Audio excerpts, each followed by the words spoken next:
बिस्मिल्लाहिर्रहमानिर्रहीम। अस्सलाम वालेकुम। मैं हूं अरशद इकबाल वानी और आप देख रहे हैं वानीपीडिया पाकिस्तान। डिस्ट्रिक्ट अटक बेशुमार ऐसे सयाहती मुकामात से भरा हुआ है जो ताहाल गुमनामी की धुन में रोपोश हैं। ऐसी ही एक मुनफरिद जगह अटक शहर से 20 किलोमीटर के फासले पर काला चिट्टा पहाड़ों के घने जंगल के वस्त में सयाहों को दावत नज़ारा देती है।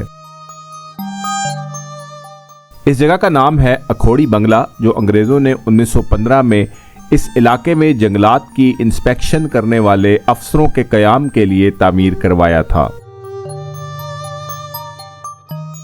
ना सिर्फ ये इलाका माजी में घने जंगलात से ढका हुआ था, बल्कि आज भी दरख्तों की बेदरेक कटाई के बावजूद यहाँ घने जंगलात मौजूद हैं जो फितरी और कुदरती हुस्न के मुतलाशियों को अपनी तरफ खींचते हैं। आज इस इलाके को काला चिट्टा नेशनल पार्क का दर्जा दिया गया है, जिसका क़याम 1983 में अमल में आया। इसका कुल रकबा 16,948 हेक्टेयर के करीब है। ये पार्क काला चिट्टा पहाड़ी सिलसिले की शुमाली और जनूबी ढलानों पर मुश्तमिल है। ये पहाड़ी सिलसिला शर्कन गरबन 80 किलोमीटर तवील है और सतह मुर्तफा पोटोहार की शुमाली हद बनाता है। काला चिट्टा पंजाबी जुबान के अल्फाज हैं जिसका मतलब काला और सफ़ेद हैं, और इसका ये नाम यहाँ पर मौजूद मखसूस सफ़ेद और काली चट्टानों की मुनासबत से दिया गया है। सफ़ेद चट्टानों में यहाँ संगे मरमर और कैल्साइट शामिल हैं, जबकि काली चट्टानों में कोयला भी यहां से निकाला जाता है। यह पहाड़ी सिलसिला इयोसीन दौर के ममालियाई जानवरों के फॉसिल्स की वजह से भी मशहूर है, जिनमें पैकीसीटस, एम्ब्यूलोसीटस, एटोकीसीटस वगैरह शामिल हैं। आपको जानकर हैरत होगी कि इनमें से पैकीसीटस वो जानदार है जो मौजूदा वेल का जद्दे अमजद है, और वेल का इर्तिका इस जानवर से हुआ। काला चिट्टा पहाड़ी सिलसिले की सबसे बुलंद चोटी सतह समुंदर से तकरीबन 3,500 फीट बुलंद है, जो चुई बंगला गांव के अकब में इस रेंज के मगरब में है। मगरबी सिमत में दरिया सिंध इस पहाड़ी सिलसिले की अमूदी चट्टानों को काटता हुआ इसको चिराट के पहाड़ी सिलसिले से अलग करता है। यहाँ पर सर्दियों का औसत दर्जा हरारत 17 डिग्री सेंटीग्रेड, जबकि गर्मियों में 35 डिग्री सेंटीग्रेड तक होता है। ये पूरा इलाका खुश्क नीम इस्तवाई जंगलात से ढका हुआ है, जहाँ बेशुमार इकसाम का नबाताती और हैवानी तनव्वो मौजूद है। इस वक्त हम जिंदा पीर के चश्मों को देखते हुए अखोड़ी बंगले की तरफ जा रहे हैं, तो चले मेरे साथ। जिंदा पीर भी यहाँ से महज 3 किलोमीटर के फासले पर एक बेइंतहा खूबसूरत जगह है, जहाँ घने जंगल के वस्त में चश्मों और झरनों के पानियों की आवाज़ें और परिंदों की चहचहाट इंसान पर वज्द तारी कर देती है। बंगले तक का रास्ता अखोड़ी गांव के बाद खराब है और जंगल में जाकर तो और भी ज़्यादा पथरीला है, इसलिए यहाँ पर आप बाइक या फिर 4x4 जीप पर ही आ सकते हैं। दाएं जानिब रास्ता अखोड़ी गांव की तरफ से आ रहा है, जबकि बाएं जानिब रेस्ट हाउस को जाता है, और जिंदा पीर की तरफ से हम आ रहे हैं। इस मोड़ से बंगला तकरीबन 1.5 किलोमीटर दूर है।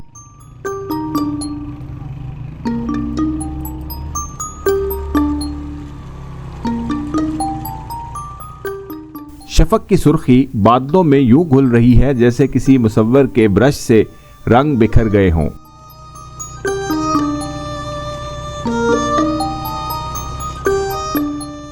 सूरज उफक के पार डूबने को है और इसकी आखिरी रोशनी कच्ची सड़क पर बिखर रही है।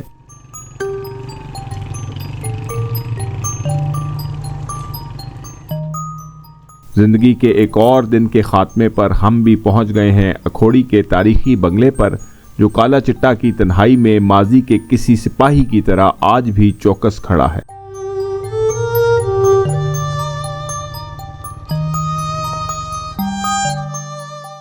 घने जंगलात में छुपा वक्त की गर्द में लिपटा एक सुनहरी ख्वाब, ये बंगला आज भी अपने माजी की खामोश कहानी सुनाने को तैयार खड़ा है। अंग्रेज़ों ने 1915 में इस बंगले को उस वक्त तामीर किया जब उन्होंने काला चिट्टा के जंगलों की वहशत को अपनी तन्हाई में एक पुरशको इमारत का लिबास पहनाया। मगर आज ये खामोश खंडर बन चुका है, जहां ना कोई चिराग जलता है और ना ही कोई दरवाज़ा खुलने की आहट सुनाई देती है। बस परिंदों की सरगोशियां हैं और पहाड़ों से आती हुई हवा की मध्यम सरगम। देखें, ब्रिटिश ईरा का स्टेबल बना हुआ है घोड़ों और जानवरों को बांधने के लिए। चूँकि उस दौर में यहाँ पर सड़कें तो नहीं थी, तो लोग हॉर्स बैग के ऊपर ट्रैवल करते थे। तो इसी मकसद के लिए हर 16 मील के ऊपर एक रेस्ट हाउस तामीर किया गया था। तो वहाँ पर ये जानवरों को बांधने के लिए एक अलग से कमरा बनाया गया था। घने जंगल के बीचों बीच यहाँ सिर्फ फितरत की आवाज़ें गूंजती हैं। यहाँ अब ना कोई रखवाला है, ना कोई दरबान। बस जंगल की पुरानी और उदास सांसें इसकी शिकस्ता दीवारों से लिपटी हुई हैं।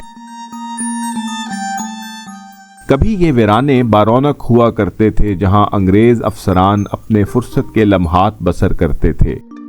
मगर आज ये एक भूली बसरी याद की मानंद खड़ा है। वक्त के हाथों शिकस्ता दरो दीवार अब जवाल के निशानात से मुज़य्यन हो चुके हैं। कहीं झड़ती हुई छत, कहीं दीवारों पर जंग आलूद कुंडियां, कहीं सहन में झाड़ियां और खुदरो बेलें, ये सब गुजरे वक्त की गवाही देती हैं।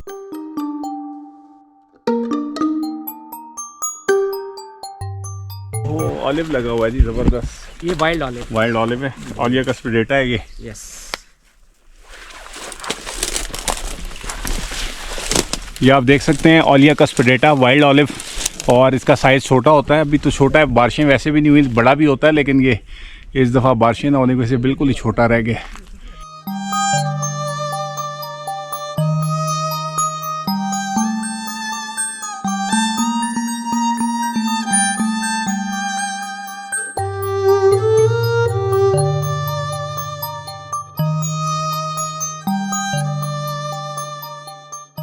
रात के सन्नाटे में दरख्तों के पत्तों की सरसराहट और पहाड़ों से आती ठंडी हवाएं बंगले की खामोशी से हम कलाम होती हैं। काला चिट्टा के इस वीरान गोशे में खड़ा अखोड़ी बंगला आज भी अपने माजी के दिनों को याद करता होगा, जब इसकी रोशनी घने जंगल में दूर से दिखाई देती होगी, जब इसके कमरों और दालानों में हंसी और गुफ्तगू की आवाज़ें गूंजती थीं। मगर आज यहाँ सिर्फ अब्दी खामोशी है, जो वक्त की गुजरगाह में उतरती चली जा रही है।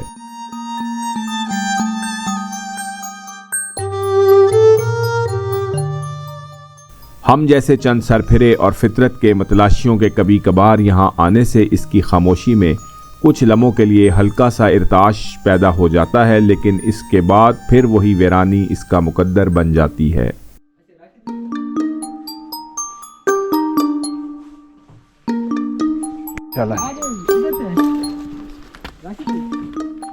थोड़ी सी कोशिश करके हम बंगले की छत पर पहुंच गए और टूटे हुए रोशनदान से इसके आसेबी कमरों का जायजा लिया।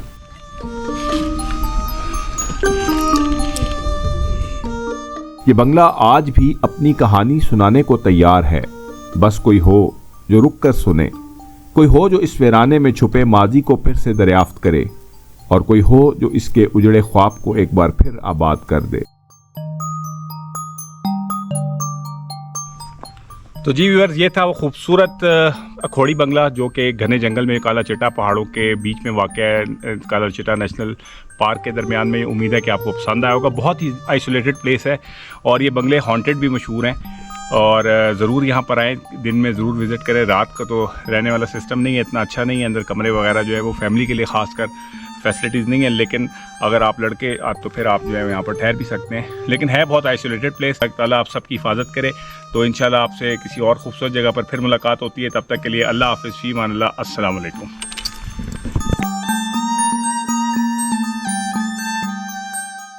आखिर में यहाँ तक आने के लिए मुकम्मल रास्ते की तफसील आप इस एनिमेशन की मदद से देख सकते हैं।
है।